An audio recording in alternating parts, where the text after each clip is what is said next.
Marjolein Kroon, alweer een Europese titel. Hoeveel is dit voor jou? De Europese is de derde Europese titel, ja. Tegen een heel verrassende tegenstander, mag ik dat zeggen? Ja, Duitsland. Ik heb nog nooit in de finale tegen Duitsland gestaan. Bijna altijd of Chinees Taipei of België. Dus dat was een nieuwe tegenstander. Ja, het is toch een merkwaardig toernooi, want het is ook voor het eerst dat België niet eens op het podium staat. Ja, dat is iets nieuws. Maar ik denk dat zij gewoon moeten kijken naar wat hun beter moeten doen. En ze hebben de komende jaren wat te doen, denk ik. Pakken we toch de finale er even bij, want Duitsland bleek vooral in de eerste helft een behoorlijk taaie tegenstander voor jullie. Ja, wij bleven eigenlijk een beetje in de tweede versnelling hangen. En zij gaven gewoon echt 100% en gingen best fysiek het duel aan. En zij hielden eigenlijk de vliegende rebound die wij eigenlijk vaak met de mannen doen, hielden zij er goed uit. Dus we maakten het onszelf een beetje lastig. En in de tweede helft gingen we er eigenlijk gewoon overheen.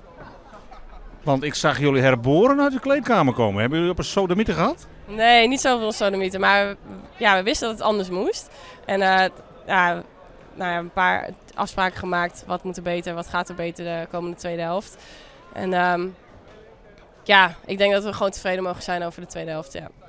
Gelukkig hebben jullie het vierde kwart laten zien wat jullie echt kunnen. Met nog een aantal fantastische combinaties en ook hele mooie doelpunten. Is dit op dit moment wat jullie allemaal kunnen? Ja, en ik denk eigenlijk dat we nog wel meer kunnen. Ons schotpercentage was deze wedstrijd eigenlijk een beetje te laag. Van bijna alle spelers wel. Dus dat is een aandachtspunt voor de volgende finales, wanneer die komen. Maar ik denk dat wij wel veel kunnen. En misschien nog wel meer dan dit. Deze titel zit in de zak en de bondscoach zei: vanaf morgen zijn we bezig met het WK. Geldt dat ook voor jou? Nou, ja, zo hoort het wel. Maar ik ga heel eventjes op rust. En met het nationaal team gaan we inderdaad ons focussen op het WK. En gaan we een nieuw plan maken, een nieuw spel misschien wel. Of in ieder geval kijken wat er beter moet. En ook LDODK staat te wachten. Dus ik heb niet heel veel tijd om bij te komen. Nou, geniet ervan. Eerst maar een prettig feestje. Ja, dankjewel. Gaat goed komen. Hartelijk dank. Hey, dankjewel.